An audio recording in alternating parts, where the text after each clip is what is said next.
జగన్ పాలనలో మెరిసిన ప్రభుత్వ బడులు ఇప్పుడు కళ్ళ తప్పే. ఆకర్షణీయమైన రంగులు లేవు. ఫ్యాన్లు, బల్లలు, డిజిటల్ బోర్డులు ఇప్పుడు కనిపించవు.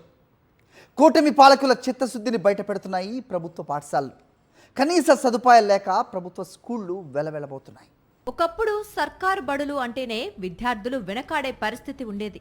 అలాంటి పరిస్థితిని మార్చారు మాజీ ముఖ్యమంత్రి YS Jagan.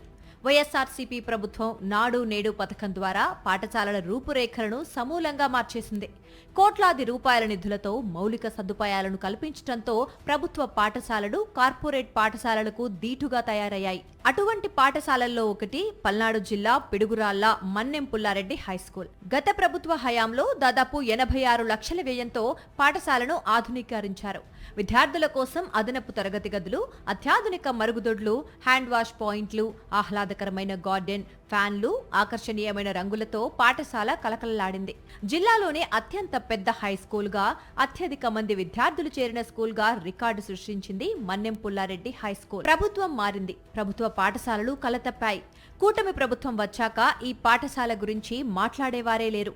Mannem Pulla Reddy high school చెత్త కుప్పలతో కళాహీనంగా మారిపోయింది. నిర్వహణ లోపం కారణంగా మరుగుదొడ్లలోని వాష్ బేసిన్లు పగిలిపోయాయి.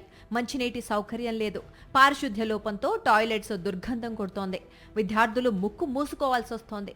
టాయిలెట్స్ లోకి వెళ్లే పరిస్థితి లేక చెట్ల చాటుకు వెళ్లాల్సిన దుస్థితి విద్యార్థులకు నెలకొంది. నాడు లక్షలు ఖర్చు చేసి నిర్మించిన సదుపాయాలను నేడు కనీసం మరమ్మతులు చేయించకపోవటం ప్రభుత్వ నిర్లక్ష్యమేనని ప్రజలు విమర్శిస్తున్నారు. మరిన్ని అప్డేట్స్ కోసం ఛానల్ ను సబ్స్క్రైబ్ చేయండి. నోటిఫికేషన్స్ కోసం బెల్ ఐకాన్ పై క్లిక్ చేయండి.